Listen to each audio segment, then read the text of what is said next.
ঈদের নামাজের পর একে অপরের সাথে কোলাকুলি করা কি বাধ্যতামূলক নাকি এটি ইসলামের লোক দেখানো প্রথা? ইসলামের বিষয়ে কি বলে? ঈদের নতুন জামা পরে ছবি তুলে সোশ্যাল মিডিয়া আপলোড করা কি জায়েজ? এতে কি রিয়া বা অহংকার হয়? ঈদের দিন সকালে কি কবর জিয়ারত করা সুন্নাত নাকি অন্য যে কোনো দিন জিয়ারত করা ভালো? ঈদের নামাজ না পড়ে কি সেমাই বা মিষ্টিমুখ করা যাবে? সকালে না খেয়ে ঈদগাহে যাওয়া কি সুন্নার পরিপন্থী কিনা? ঈদ উল ফিতরের সুন্নত হলো কিছু খেয়ে ঈদগাহে যাওয়া, খেজুর খাওয়া, মিষ্টি জাতীয় কিছু খাওয়া। অতএব সেমাই চিনি খেয়ে, সেমাই খেয়ে, মিষ্টি কিছু জাতীয় কিছু খেয়ে, খেজুর খেয়ে তারপর ঈদগাহে যাবেন। এটাই হলো ঈদ উল ফিতরের সুন্নাহ। ঈদ উল আজহাতে উল্টা, ঈদ উল আজহাতে না খেয়ে যেতে হবে এবং ঈদের পর কোরবানির গোশত দিয়ে প্রথম খাবার গ্রহণ করাটা হলো মুস্তাহাব। আর এই ঈদে অর্থাৎ ঈদ উল ফিতরে হলো কিছু খেয়ে তারপর ঈদগাহে যাওয়াটা সুন্নাহ। আমরা আসুন্নাহ ফাউন্ডেশন থেকে প্রতি বছর আলহামদুলিল্লাহ ঈদের জামাতের ব্যবস্থা করি। মাঠে, উন্মুক্ত মাঠে ঈদের নামাজ পড়া সুন্নত, মসজিদে ঈদের নামাজ পড়া সুন্নত না। বাংলাদেশে হয়তো এত মাঠ পাওয়া কঠিন, সেজন্য মসজিদে হয়, নিরুপায় হলে সেটা ঠিক আছে। কিন্তু অনেক জায়গায় মাঠ আছে, এরপরেও মসজিদে নামাজ পড়া হয়। তো মাঠে নামাজ পড়া সুন্নাহ এবং এই সুন্নাহটা আমাদের জিন্দা করা দরকার। ঈদের সৌন্দর্য, ইসলামের সৌন্দর্য পূর্ণতা পায় মাঠে নামাজের মাধ্যমে।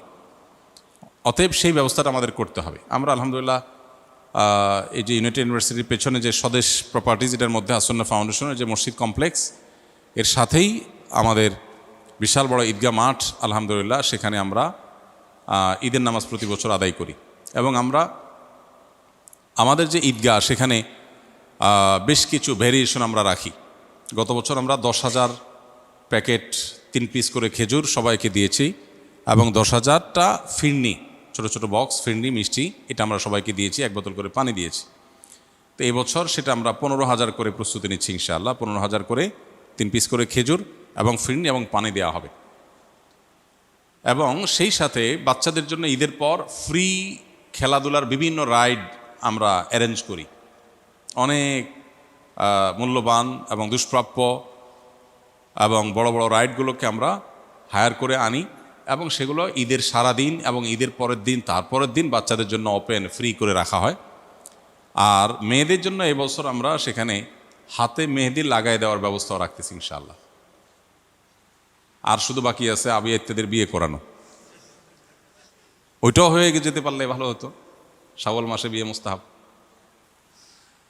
তো আপনাদের যাদের সুযোগ আছে আপনাদের দাওয়াত থাকলো। আর আমাদের ওখানে ফাউন্ডেশনের ওখানে মসজিদে জামাত হবে ইনশাআল্লাহ 7:30-এ।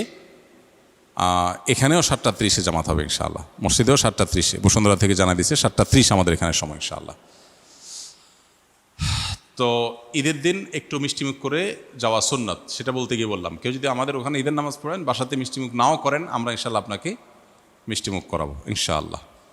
ঈদের দিন সকালে কি কবর জিয়ারত করা সুন্নত নাকি অন্য যে কোনো দিন জিয়ারত করা ভালো? কবর জিয়ারত 12 মাসের আমল। কবর জিয়ারতের কোনো নিষিদ্ধ সময় নেই, আবার কবর জিয়ারতের বিশেষ করে নির্দেশিত দিনও নেই যে অমুক দিন কবর জিয়ারত করা সুন্নত, এরকম কোনো দিন নাই। নিজের মৃত আত্মীয় স্বজনের কবর জিয়ারত করা, যে কোনো মুসলমানের কবর জিয়ারত করা, এটা সবসময় ভালো কাজ। নবী সাল্লাল্লাহু আলাইহি ওয়াসাল্লাম বলেছেন, নাহাইতুকুম আন জিয়ারাতিল কুবুর ফাজুরুহাল আন ফাইন্নাহা তুযাক্কিরুকুমুল আখিরাহ। তোমাদেরকে একসময় আমি কবর জিয়ারত করতে নিষেধ করেছিলাম, এখন কবর জিয়ারত করতে পারো, কারণ সেটা তোমাদের আখিরাতকে স্মরণ করিয়ে দেয়। তো এই জন্য আপনি ঈদের দিনে কবর জিয়ারত করতে পারেন, অন্য দিনও করতে পারেন, কিন্তু শুধু ঈদের দিনই কবর জিয়ারত করা সুন্নাহ মনে করা বা ঈদের দিনের আমল হিসাবে কবর জিয়ারত করাকে মনে করা, এটা ভুল। অবশ্য অন্য কোনো সময় স্মরণ হয় না বা অন্য সময় সুযোগ হয় না, ঈদের দিন বাবার কথা, মায়ের কথা, মৃত আত্মীয়স্বজনের কথা মনে হয়েছে, তাই আপনি ঈদগাহে গিয়েছেন, ওকে, ভালো, কোনো অসুবিধা নেই। কিন্তু এটাকে ঈদের দিনের আমল হিসাবে ধার্য করা উচিত হবে না। ঈদের নামাজের পর একে অপরের সাথে কোলাকুলি করা কি বাধ্যতামূলক নাকি এটি ইসলামের লোক দেখানো প্রথা? ইসলামের বিষয়ে কি বলে?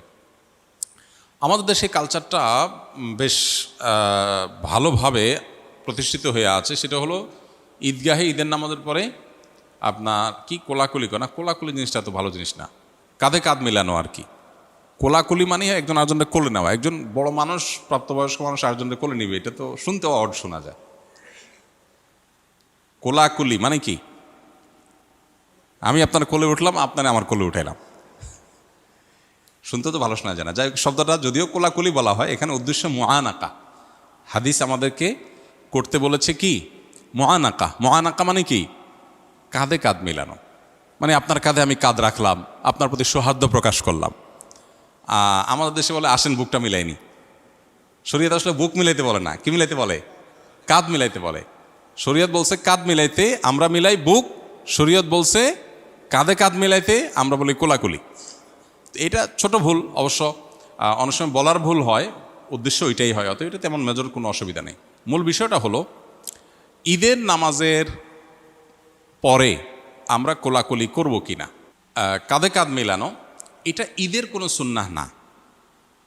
ঈদগাহে আমাদের দেশে যে কালচার দেখা যায়, ঈদের নামাজে সালাম ফিরানো হয়ে গেছে, খুতবা হয়ে গেছে, এবার উঠে সবাই কি শুরু করে, পুরা ঈদগাহ সবাই সবার কোলে নেয়, মানে মোয়ানাকা করে, কাঁধে কাঁধ মেলায়। আচ্ছা, তো এইটা ঈদের সুন্নাহ না, তবে সাক্ষাতের সুন্নাহ। সাক্ষাতের সুন্নাহ এটা ঠিক যে আমাদের দেশে গ্রামে হোক শহরে হোক ঈদগাহে অনেক মানুষের সাথে অনেক দিন পরে দেখা হয়। বিশেষ করে গ্রামে যারা ঈদ করেন তারা তো জানেন যে ঢাকা থেকে, চিটাগাং থেকে, বিভিন্ন জায়গা থেকে, দেশ থেকে, বিদেশ থেকে মানুষজন ঈদগাহে, কয়েক গ্রামের মানুষ, কয়েক মহল্লার মানুষ একসাথ হয়। এই যে একসাথ হয় তখন কি হয়, আরে ভাই আসছো, তখন সে মোয়ানাকা করে, কাঁধে কাঁধ মিলায়, এটা ঠিক আছে। কিন্তু আপনি বাসা থেকে একসাথে গেছেন, গা ঘেঁষতে ঘেঁষতে গেছেন ঈদগাহে, একসাথে বসে ঈদের নামাজও পড়ছেন, ততক্ষণ আপনার সাক্ষাৎ করার দরকার হলো না। ঈদের নামাজ শেষ হলে উঠে আপনি এবার মোয়ানাকা শুরু করে দিলেন। তো এটা মূলত ঈদের সুন্নত না।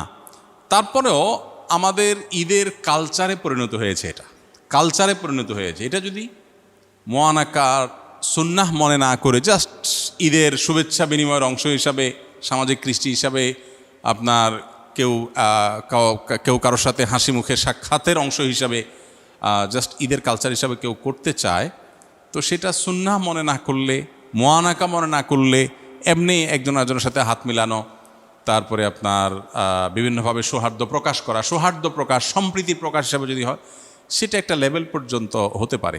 বাট এটা আমাদের দেশে মোটামুটি ঈদের সুন্নাহ হিসাবে অনেকে মনে করেন এবং প্রতিষ্ঠিত আছে। এই ধারণাটা আমাদের ভাঙতে হবে যে এটার সাথে ঈদের সুন্নাহর কোনো সম্পর্ক নাই। তাছাড়া ঈদের শুভেচ্ছা বিনিময় মূলত তাকাব্বালাল্লাহু মিন্না ওয়া মিনকুম, আল্লাহ তোমার এবং আমাদের ঈদের নেকামল কবুল করুক, এটা হলো ঈদের শুভেচ্ছা। এই সুন্নাহ সম্মত উপায়ে আমরা ঈদের শুভেচ্ছা প্রকাশ করব। ঈদের নতুন জামা পরে ছবি তুলে সোশ্যাল মিডিয়া আপলোড করা কি জায়েজ? এতে কি রিয়া বা অহংকার হয়?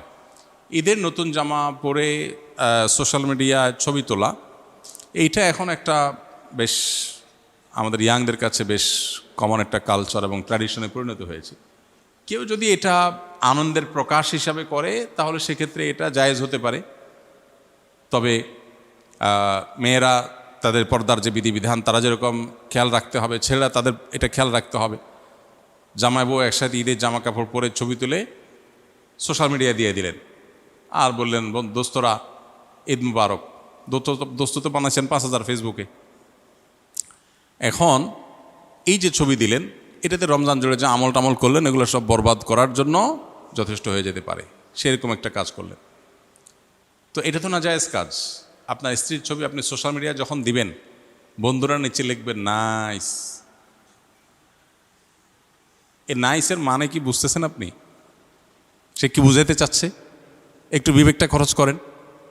একজন নারী খোলামেলাভাবে তাকে দেখে কেউ যদি বলে নাইস, এর মানে এই মহিলার সকল সৌন্দর্য পূর্ণরূপে অবলোকন করিয়া আমি মুগ্ধ তৃপ্ত হইয়া বললাম নাইস। এটা হলো নাইসের তর্জমা। আপনি এবার দেখেন তো আপনার কাছে কেমন লাগছে। নিজের পরিবারের মেয়েদের খোলামেলা পোশাকে সোশ্যাল মিডিয়াতে হোক, অফলাইনে হোক, মানুষের সামনে উপস্থাপন করার পর যারা দেখে, তারা দেখার পর তাদের মনোজগতে যে চিন্তার উদ্রেক হওয়ার কথা সেটা আমাদের সবার জানা। এটা প্রকৃতিগতভাবে, সৃষ্টিগতভাবে এটা খুবই কমন এবং সাধারণ এবং স্বাভাবিক বিষয়। আপনি কিন্তু জানেন। কিভাবে জানেন? কারণ আপনি নিজে কি করেন, বা আপনার এরকম সিচুয়েশনে আপনার মানসিকতার অবস্থা কি হয় আপনি চিন্তা করেন, তাহলে আপনার ফ্যামিলি মেয়েদের ব্যাপারে একই কথা হয়। যেগুলো মানুষ মনে মনে চিন্তা করে এগুলো যে মুখে বলতো আপনি জুতা নিয়ে দৌড়াতেন, কিন্তু আপনি বুঝো না বুঝার ভান করছেন। শরীয়ত কেন পর্দার বিধান দিয়েছে? আপনি নিজেকে খুব উদার, খুব ব্রড, খুব আপনি একেবারে অনেক স্মার্ট, আধুনিক বানাচ্ছেন। আপনি তো আসলে সেকেলে। আপনি আপনার পরিবারের মেয়েদের মানুষের সামনে তাদের সৌন্দর্য উপস্থাপন করার মধ্য দিয়ে মানুষের কাছে যে বাজেভাবে তাদের উপস্থাপন করছেন, তাদের যে অপমান করছেন, এটা আপনি বোঝারও চেষ্টা করছেন না। শত শত পুরুষ দেখছে, মানলাম কেউ হয়তো অন্ধ, চোখের জ্যোতি কম, দেখেই নেবে ছাড়া। হতে পারে কিছু মানুষ ফিজিক্যালি অসুস্থ, তার মনে বাজে চিন্তা আসার সুযোগই নেই, অসুস্থ হতে পারে, এরকম আরও কিছু। কিন্তু শত শত হাজার হাজার মানুষ যখন দেখে, আপনি তো হলফ করে বলতে পারেন, নিশ্চিত বলতে পারেন যে কিছু মানুষ এখানে অবশ্যই মনে মনে তাকে নিয়ে জেনা করছে। সন্দেহ আছে কোনো? এইটুকু বোঝার জন্য তো পণ্ডিত হওয়ার দরকার নেই। তো আমার ফ্যামিলির একজন মেয়ে, আমার স্ত্রী, আমার বোন, আমার মা, আমার ফ্যামিলির কেউ, তাকে আমি মানুষের সামনে উপস্থাপন করে মানুষের কাছে এরকম নোংরা চিন্তা করার সুযোগ করে দিব, এটা কোনো রুচিশীল পুরুষ করতে পারে না। এখানে শুধুমাত্র শরীয়ী বিধানের ব্যাপার না, এটা রুচির প্রশ্ন। তো এই জিনিসটা আমরা অনেকে বোঝার চেষ্টা করি না। তো সোশ্যাল মিডিয়াতে আপনি যদি ছবি দেন ঈদকে কেন্দ্র করে, তাহলে সেক্ষেত্রে এই বিষয়গুলো মাথায় রাখা যে হালাল হারাম, পর্দার বিধিবিধানগুলো আমি কি করছি কিনা, সব কিছু প্রকাশ করার জিনিস না। এখানে যখনই রেস্ট্রিকশনের কথা আসে, শরীয়তের বিধিনিষেধের কথা আসে, আমরা মনে করি যে হুজুররা অনেক টাইট, আপনি অনেক কিছুর ছবি প্রকাশ করেন না, লুকান, সব কিছু আপনি দেখেন না। আপনিও যথেষ্ট কনজারভেটিভ অনেক ইস্যুতে, কিন্তু আল্লাহর বিধিবিধানের ভিত্তিতে যে ব্যক্তি নিজেকে নিয়ন্ত্রণ করে, আপনি তাকে নিয়ে বাজে কথা বলেন, তাকে নিয়ে আপনার মনে হয় সে অনেক কনজাস্টেড, সে অনেক সংকীর্ণ, আপনি মনে অনেক উদার। মূলত আপনি উদার না, আপনি উদাসীন। আপনি উদার না, আপনি আসলে উদাসীন। এই জন্য এই বিষয়গুলো খেয়াল রাখতে হবে। এমনিতে বাচ্চারা, ছেলেরা ঈদের আনন্দের প্রকাশ হিসাবে যদি ফটোগ্রাফিক ছবি তুলে সোশ্যাল মিডিয়াতে যায়, সেখানে হারাম কিছু না থাকে, প্রিন্টেড যেহেতু না, তো এটা নাজায়েজ না। অনেক উলামা একরাম ফটোগ্রাফিক ছবি যেগুলো মোবাইলে বা আপনার ক্যামেরা ধারণ করা হয়, সেগুলোকেও নাজায়েজ বলেন। তবে অনেক উলামা একরাম জায়েজ বলেন, এবং জায়েজ বলেন যারা, তাদের মতটা আমাদের কাছে শক্তিশালী মনে হয়। সেজন্য আমরা মনে করি যে এরকম ছবি সোশ্যাল মিডিয়াতে দিলে বা অন্য কোথাও দিলে ঈদের আনন্দের প্রকাশ হিসাবে, ঈদের কালচারাল একটা ইস্যু হিসাবে এটা জায়েজ। তবে এখানে হারাম কোনো জিনিস বা উপাদান যেন না থাকে, সেটা লক্ষণীয়।